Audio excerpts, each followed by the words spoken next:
The Falkirk Triangle is a massive UFO hotspot where more than 300 reported sightings of UFO phenomena have been reported every year since 1992. Falkirk, Stirling and Bonnybridge make up the triangle's 3 points, and a large percentage of the population within the triangle has spotted a UFO at some point in their lives. Many of the sightings include flying objects shaped like stars, cigars and saucers, and some people have experienced flashing lights and even abductions.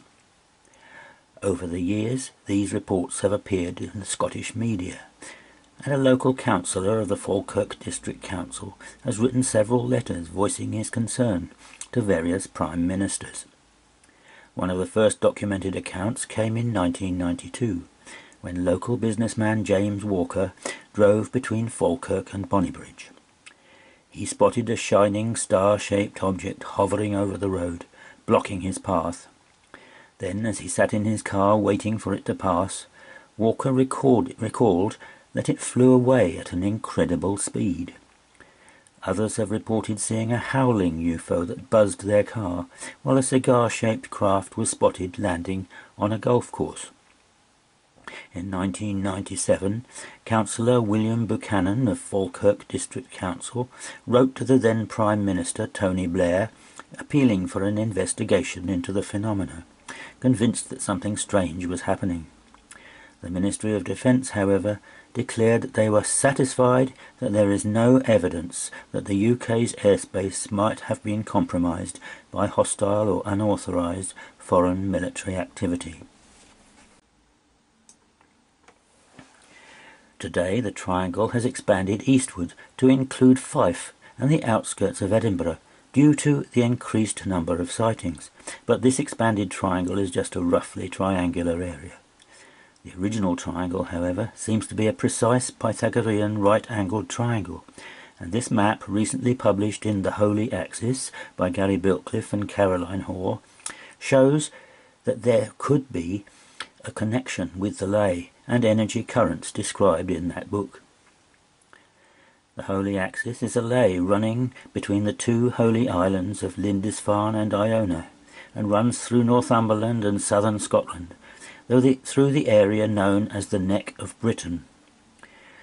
Like the Michael Line in southern England, it has two serpentine energy currents weaving around it, which have been given the names of two Celtic deities, Bride and Lugh. The point in Falkirk is a node or crossing point of the two currents, the parish church of Falkirk. Quote from the Holy Axis. Bride, the feminine current, ascends the bank of the churchyard to enter through the south entrance to form a node with Lugh at the high altar. The church stands on the site of St. Modan's 7th century chapel, known as the Speckled Church or Falkirk, rebuilt in the late 11th century by King Malcolm Canmore. St. Modan was supposedly the son of an Irish chieftain and an abbot of a chapel near Old Melrose, and later became the site of Dryburgh Abbey. However, some believe that St. Modan never existed, and the name instead refers to Mo Aidan or My Aidan, and that Aidan, or one of his followers, founded the earliest church here before arriving at Bamberg.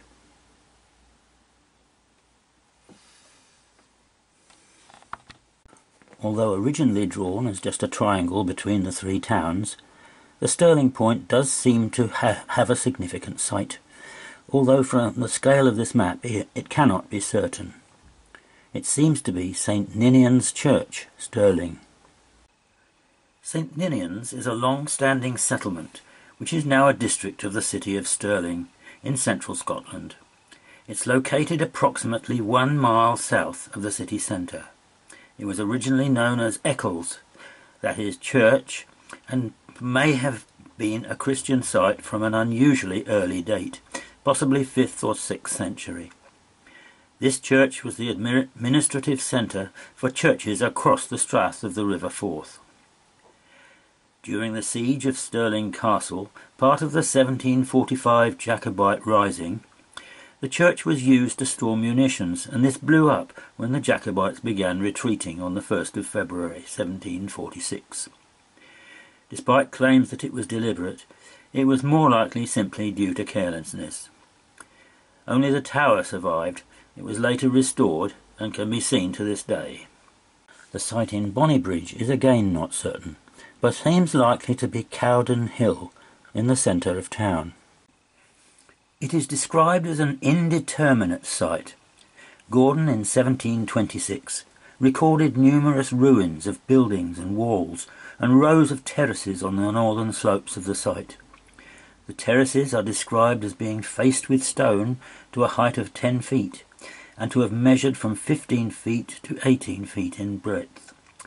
It seems likely that they were cultivation terraces, although stone-faced cultivation terraces are rarely reported, and none have been found in Stirlingshire.